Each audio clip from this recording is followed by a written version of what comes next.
of all-time great individuals. The NBA is our next stop, and LeBron James. He certainly had an eventful All-Star weekend in Cleveland, which culminated with that shot to win the All-Star game. But as we head towards the stretch run of the season, his team has been the biggest disappointment in the sport by far. He was everybody's preseason favorite. Right now they're 9th in the West, and they have the hardest remaining schedule amongst Western Conference teams. Our analytics say they have an 89% chance to make the play-in tournament, just a 28% chance to make the playoffs. And so, as we are about 2 days away from the start of the second half, ceremoniously speaking, of the NBA season, we bring in Jay Will across the hall from ESPN Radio with some bold predictions. And so all the eyes on LeBron. What does this second half look like as you look into the crystal ball for the Lakers? Definitely doesn't look like my hands, because the complexion between my hands and my face are way off. But it's okay. We'll work on that. Yeah. You want my first prediction? Please. I think the Memphis Grizzlies are going to the NBA Finals. The NBA Finals? I think the Memphis Grizzlies are going to the NBA Finals.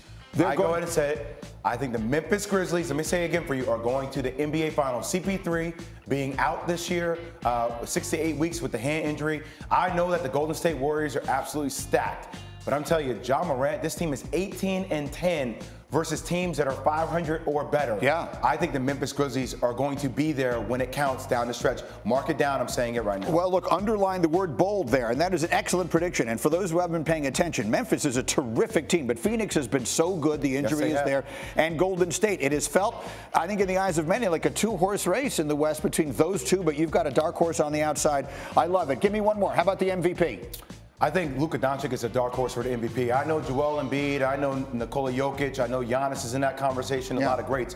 But you can actually make a case for Luka. His last 10 games averaging 35, 12, and 10. They have the same record as the Philadelphia 76ers. And you talk about how he finishes down the stretch. I mean, look right now, man, like they're in a prime position to attack in the Western Conference, and he's been having a heck of a season. They make some trades. They let go of Kristaps Porzingis, opens up the floor. Mark Cuban has also said they've lost weight. He's lost 15 pounds. He's finally getting into playing conditioning.